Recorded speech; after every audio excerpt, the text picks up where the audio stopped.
Well, hello. Hello, I'm David, and this is, I'm Jeff. and we're going to talk about whatever we feel like talking about today. Some of the news items. Yep.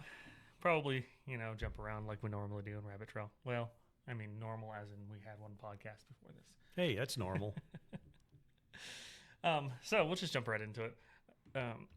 So the first thing we got to talk about today is Israel and Hamas a little bit. Israel has been doing some fun things with their spy agency over there. I mean, I've been shocked, and I'm sure a few other people were shocked over there as well. well, when your pager explodes. And then your beeper, then your Walkie-talkies. walkie-talkie, and then Yeah, that was a surprise for a lot of people. yeah, I'm sure it was. And this was I saw this on X, and this was a surprise. Well, it wasn't a surprise, but it was one of the probably the most stunning videos that you're going to see out of there, and that is supposedly a normal apartment building. Sorry, it's not displaying correctly yet, but I'll fix that. Continue. A normal apartment building going up after it had been hit, and then just continuing to have explosives go off and off and off and off. And so obviously it was a dump of some sort, an ammo dump. Yep. And it's a pretty amazing sight to see, and condemns Hamas.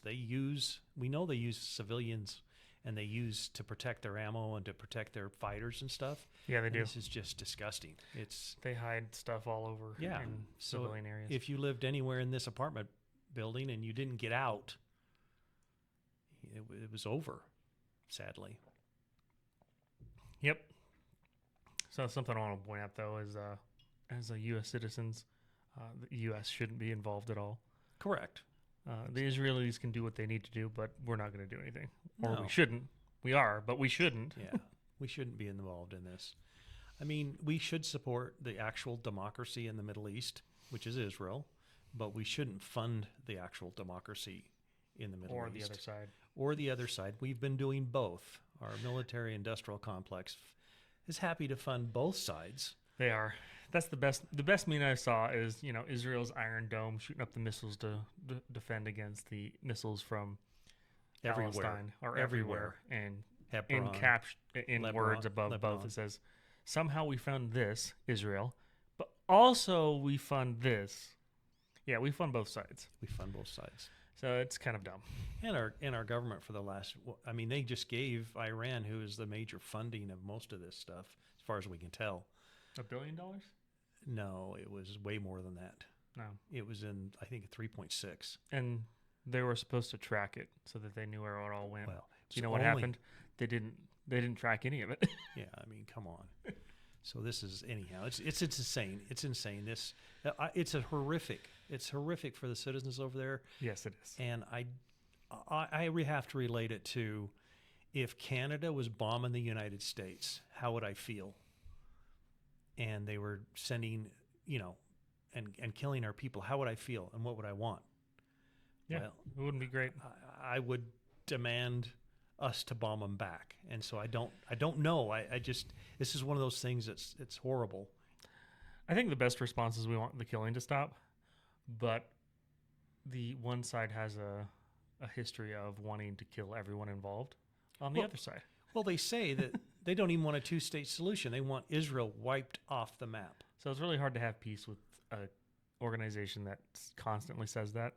And they've been elected the leader of Palestine, I think 80%. Lebanon is as well. Lebanon used to be a Christian nation, and now Hezbollah runs it. So it's hard to negotiate with a party that is that way. And then the other part of it is Israel was probably kind of dumb historically, because historically Palestine would capture Israelis as hostages to negotiate to get something out of them, and they would always get something out of Israel, and that is not great. The U.S. has historically been great at negotiating on this, and what I mean by that is if you take a U.S. person hostage, we come and kill you and take them back. Yeah, and that is the response you want, because it creates a perverse incentive the other ways around, because it makes it so that they want to capture your citizens as hostages so that they can get something out of you. Because it's beneficial for them. Yep. Ultimately, it's beneficial. And that's what happened on the October 7th attack, which Right. the anniversary is coming up, is they took a bunch of people. Well, and they killed a bunch of people, They too. did not kill just- a bunch of people, not- but the part of it was the Yeah. hostages for negotiation purposes. Yep. And you can't allow that. That's why with the leadership we have now, it's not great, because we should have gotten our hostages back immediately and just left it alone. But that was power. We let them have that power. So anyhow, that's why I just wanted to talk about that, because it was such a visual thing and at the same time such a horrific thing. Yeah. Yeah, I agree with that on the horrific side of things. So Well, what's this other story you got about the U.S. the Utah coming to local politics and crap? Yeah. We have a weird, corrupt government here. Oh gosh. So a few years back, the state legislature passed a law that said you could skip the caucus process in Utah to become a nominee for a party. You could skip it by just getting enough signatures and pass it completely, and don't even have to worry about whether your party wants you to be the nominee or not. And so that's been an issue. And then about, I don't remember how many years ago, it was a few years back again that the Utah citizens got an amendment placed on, no, a law. It was not an amendment. It was a law placed on the ballot by petition. And it stated that the legislature could not set the districts. They had to get an independent panel and they had to stop gerrymandering district is what it Which districts. is amazing, because Yeah. that gerrymandering happens It's horrible. all over. Yeah, and Utah is the biggest red-blue state, I think.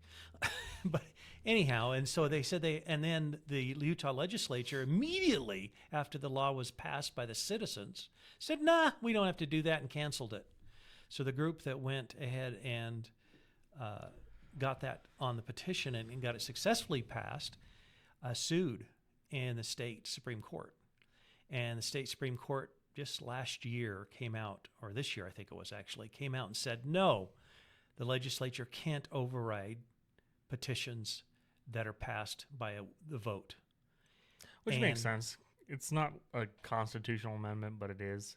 If you get a majority of the citizens to agree to something. And so what the legislature did this year is they met in an emergency session, actually, to pass a constitutional amendment, which is It's even Amendment D worse. on this page, that says, no, the legislature can override everything that is passed by the Utah citizens. That's terrible. It is terrible. And then the people that sued into the Supreme Court, got the Supreme Court to rule, they went back to the not to the Supreme Court yet. It's not even there. It's at a lower court. And the lower court said, This is the one they stripped. this is the one they stripped. Okay. They stripped Amendment D, which is the one that says the legislature can rule over every citizen amendment or law. So and they said, no, it is invalid and done. It's going to be on the It's ballot void. because it's already printed, but it's void, and you can vote for it, but it's void. Here's two things that was interesting about this.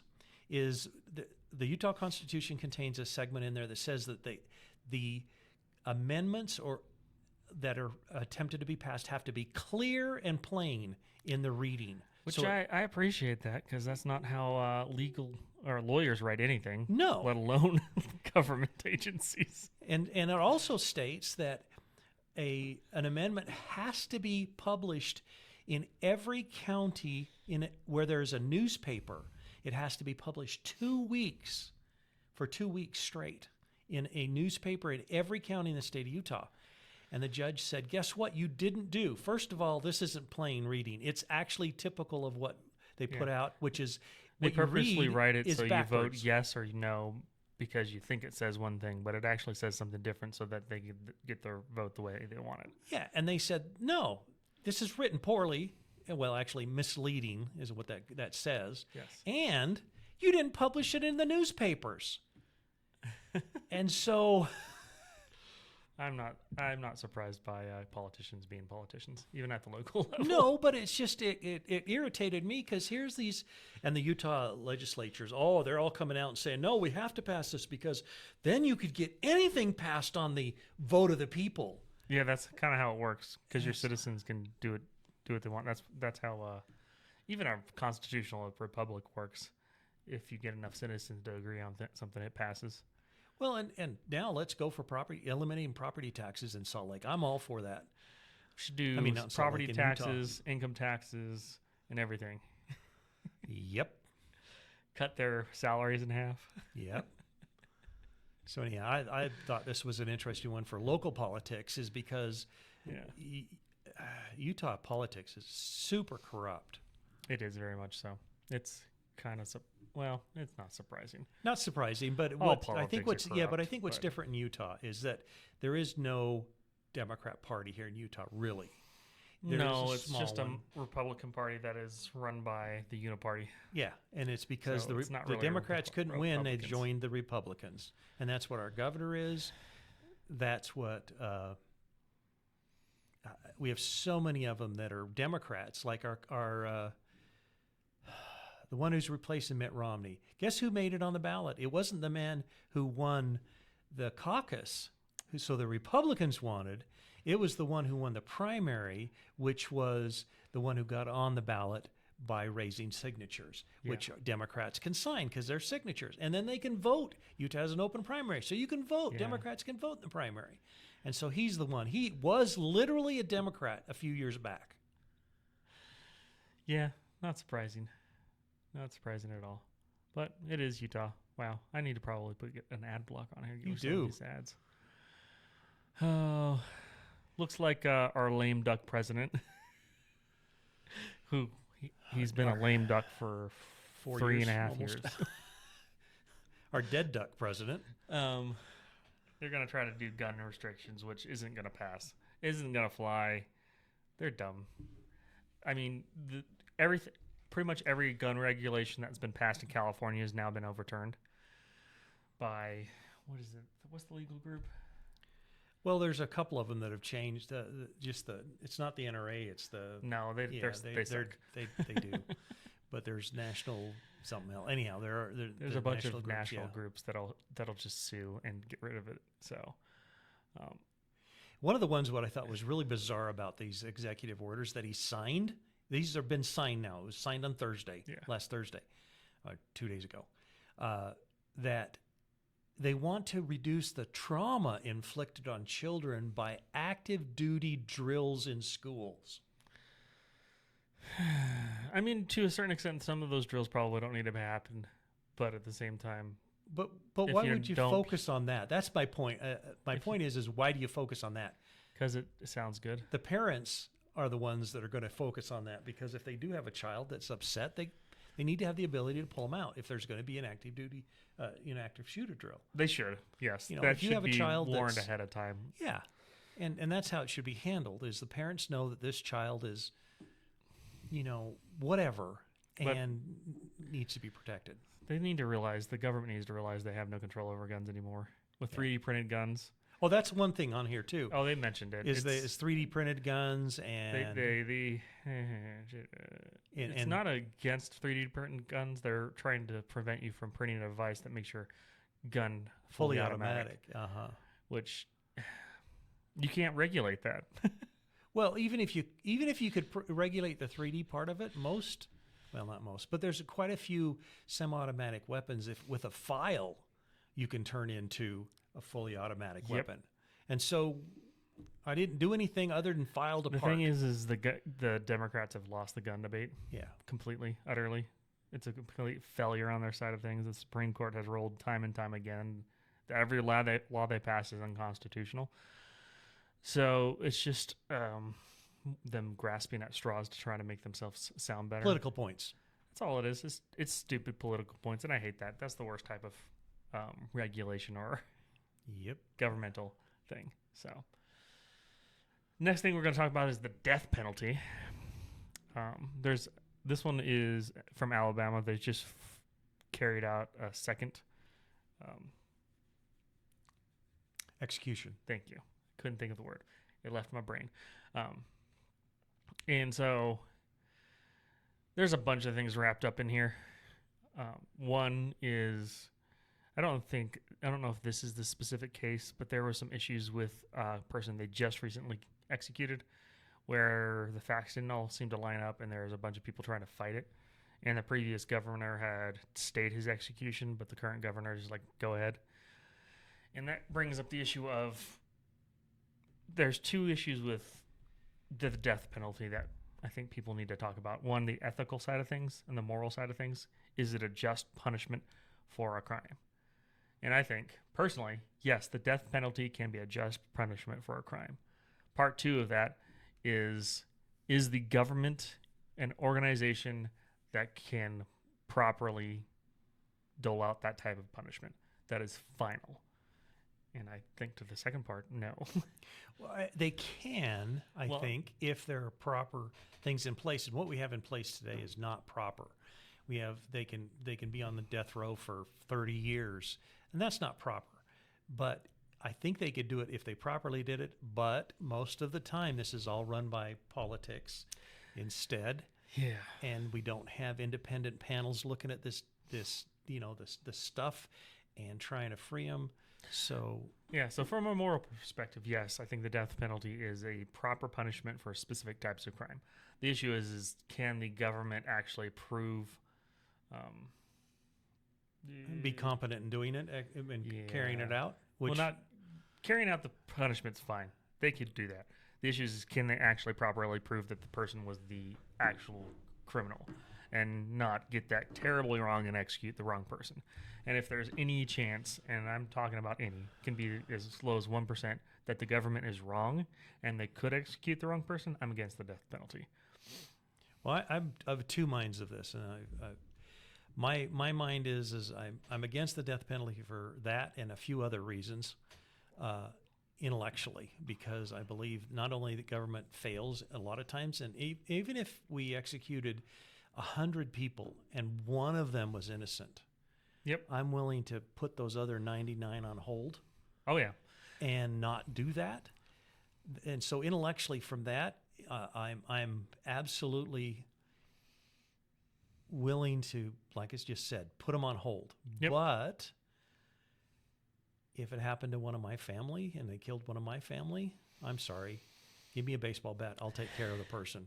And so intellectually, I'm against it. Emotionally, I understand when a family, I don't understand it fully, but I get it. That's why you when can't create regulations off of emotion, because this has happened time and time again in the country. The reason we have innocent until proven guilty court system is you want the private citizens who are innocent to have a motivation to continue to be good. And if you feel like your Justice Department will do everything in its power to prove that you are innocent before they convict you, then as someone who is generally a good citizen, you feel like you aren't going to be just grabbed and thrown in prison for anything. The problem is we've moved to a more of a we'll arrest you for whatever and throw you in jail society, which does the opposite, has the opposite effect. It means that as a citizen, what reason do you have to obey the laws? Because you might get thrown in jail whether you obey them or not. And so that was the whole point of the founders setting up the government, is they wanted to create a incentive for people to do good and to be good. Well, and we have perfect examples of that today. We have a former Trump cabinet, I don't think it was cabinet, in jail right now because he did not, an advisor. Yeah, he did not obey the subpoena to the January 6th committee. Yep. All right, and now we have at the same, and so he's in jail as we speak. Yeah, Steve Bannon, I believe. Yep. And now we have multiple people that have refused to obey the Congress's subpoenas on how many of them are in jail? And there's not a single one even being charged with it. No. And so when a common person looks at that and goes, hold on, this law is being applied two different ways. Yep. Depending on who you voted for or who you like, or however you want to put it. I can't trust the government. And I think somebody at the end of the pandemic named this, and I loved it. They named this decade the decade of the death of the experts. And that's good. And I think it's good that they are dead because Well, I do too. technically no experts exist. From my perspective, an expert is someone who's constantly learning and challenging their own beliefs in a subject matter. That, to me, is an expert because they're not stagnant in their knowledge and understanding. They're continuing to grow in their knowledge and understanding and are willing to take criticism. In U.S. society, that's not an expert. Well, and you even look at like what happened with the pandemic. It was everything that our healthcare system in the U.S. was telling us has been proven not just to be false but deadly. Yep. As an example, this week they pulled remdesivir off the market. Yeah. This week, because it has been shown to kill people, and that was their treatment that the federal government pushed and gave money for people, for the older and the sick in the hospitals, was to put them on a ventilator and give them remdesivir, which killed them. Yep. It's yeah, it goes back to the reason our founders set up the society. They actually thought about incentives better, and we don't really think about them anymore. Incentivizing the right behavior is the proper thing to do instead of trying to disincentivize the wrong behavior. Because when you try to disincentivize the wrong behavior, you get unintended consequences that you can't control. So it is what it is. So yeah, death penalty sucks, and governments, I don't trust them to do it properly. The next thing we're going to talk about is doxing, and does it matter for public figures? Yes, I think it does, but also it's a little complicated. A public figure, they probably everybody knows where they live already anyway.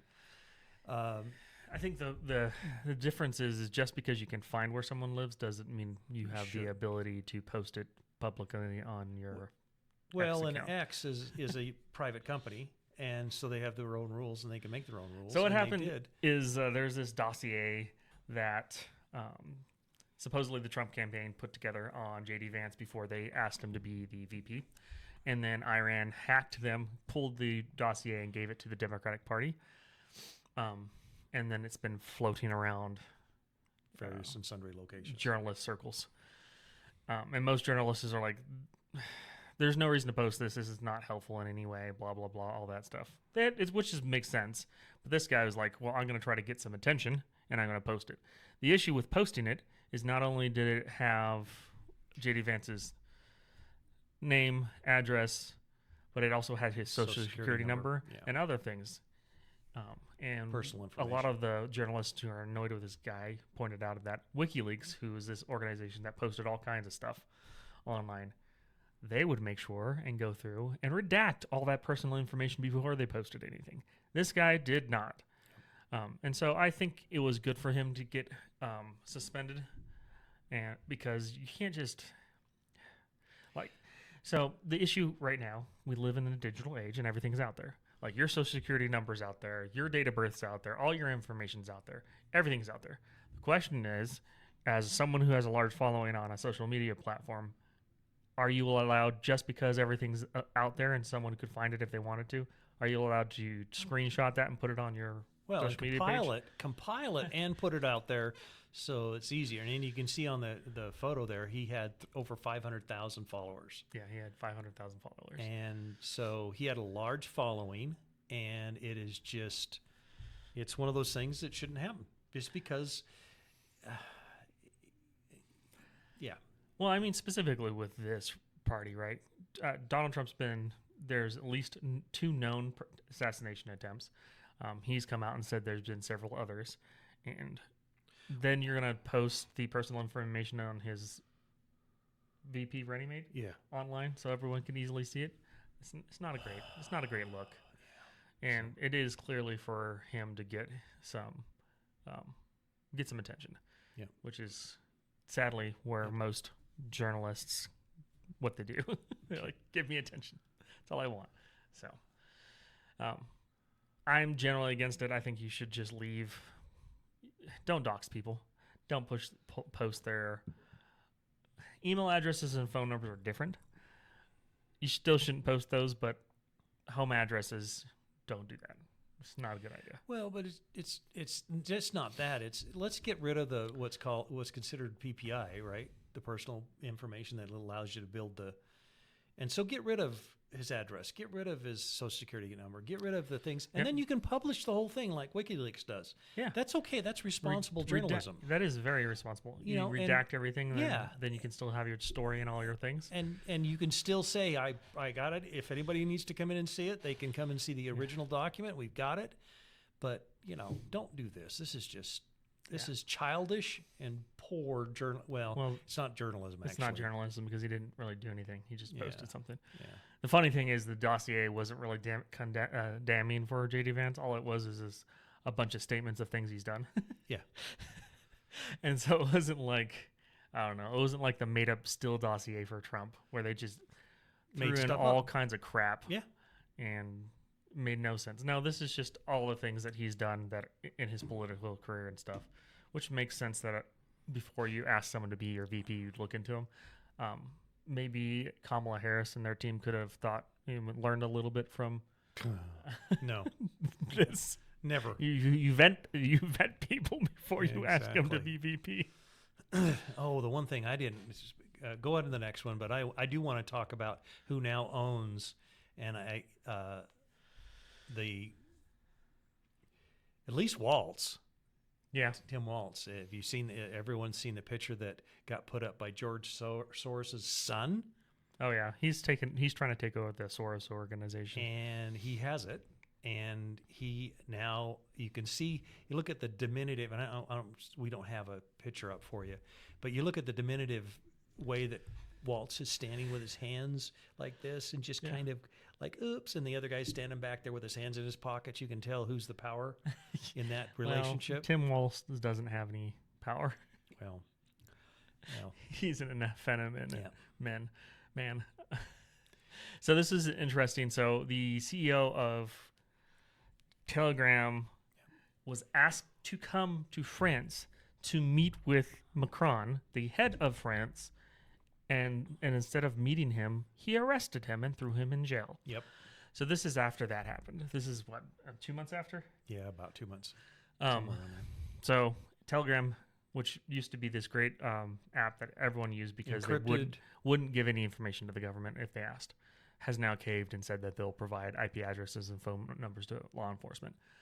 As long, I don't have a problem with this, as long as it goes through the legal process. Yeah, I think that's the important thing is that people need to be notified, and there needs to be.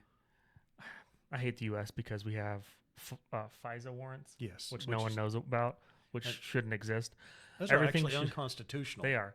They should. So you should be able to get a warrant and then ask for the information, and then the company give it to you. Yeah. That makes sense.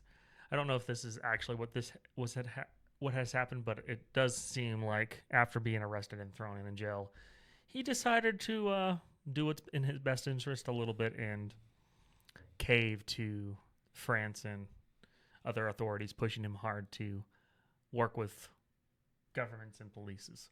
It's silly. It is. It's sad. Yep. It is what it is, but it makes sense. I mean, if I was in jail because of something, I might do that. Who knows? Yeah. Last one we got is bankruptcy filings have risen 16% from, what was it, same period last year, so over a 12-month period. It is higher than it was in 2008 during the financial crisis. Couldn't figure out where that name, I couldn't find the article I read that in, but it is, it's terrible. And then I can't remember who it was. So this is actually the year ending December 31st of 2023. So this doesn't even take into account how bad the inflation has been this year. No. And how the purchases of the, what are the stable goods called? They're the ones like washing machines and stuff like that, which you don't buy often, has dropped tremendously. Yeah. So this is actually really bad news. But very bad news. When they do the ones for this year, it's terrible. So what this indicates, amongst other things, other indicators, is that the U.S. economy is in a recession, and has been probably for a while. And no, everyone is ignoring it because it's an election year. Yeah. And they redefined what a recession was too, to make it so it wasn't in a recession supposedly. Yeah. But this is definitely in one. But that's pretty huge if you think about it. 17%. Yeah, It's that's basically a big number. 17% higher for the year ending. Mm-hmm. And then I was doing this last night before I decided to turn off things for the day. So I didn't have time to go find the 2008 number to do a comparison. But from my understanding, it is much higher than 2008 as well, when all the banks collapsed, and it was great. So one of the heads of the financial companies, I can't remember his name, came out and said that we've been in a recession for several months, and the Fed's rate cut was too late to help. Well, here's the last sentence on the webpage. Business filings rose 40.4%, and non-business bankruptcy filings rose 16%. So business over 40% of businesses declared bankruptcy. Yeah, it's bad. It's real bad. And over 16%. You can see that non. with these massive chains that are going under. Yeah. Not that I've ever gone to Hooters, but they're going under soon. Well, but I just saw an announcement for somebody else. The last Kmart. The last two Kmarts in the U.S. going bye-bye. The last two Kmarts, and they're in some a couple of nice areas. One of them's closing now, and the other one's expected to close next year. Yep. And that Kmart, I don't know if... No, I remember it when I was a kid. Yeah. It used to be huge. It was huge. It was everywhere. It was the Walmart. Sears. It was the Walmart. Yep. Sears and Kmart. And so that used to be big, but not anymore. The sad thing, and I'll just mention this real quick, part of the bankruptcies with the chains is due to VC capital and their predatory practices. So that's why... they're pulling their money out? No. Red Lobster. That's what would happen with Red Lobster. They came in and bought it all. Then they took the land, put it in a different entity, jacked up rents on all the franchisees. Then they got one of their sister companies to sell all the goods to the franchisee, which caused all the rights to go up, meaning that making the franchise all the costs to go unpopular, while the VC companies were just pulling all kinds of cash out of the business. Because of the rent and the food supply. Okay, that makes sense. Yeah, so VC firms can destroy companies just because they're idiots. Because they don't have any... Well, the problem is they don't... No, they're short-term thinkers. They don't care. They don't care if the business stays in business. What they care about is pulling all the money they can out of that business and getting paid back within the shortest amount of time. Yeah. And then not just paid we back, have but an money. epidemic of that in the U.S. Short-term or first-order thinkers. Yeah, maybe that's a better way to put it. Yeah. So we can wrap up there and land the plane. Okay. The economy's great. No, it's not. So anyone who says that Kamala is going to do amazing things is wrong. Amazingly bad things. If you liked, subscribe below. Please. You can find us on all podcast places once I eventually get it up there. So, all right. Bye. Bye.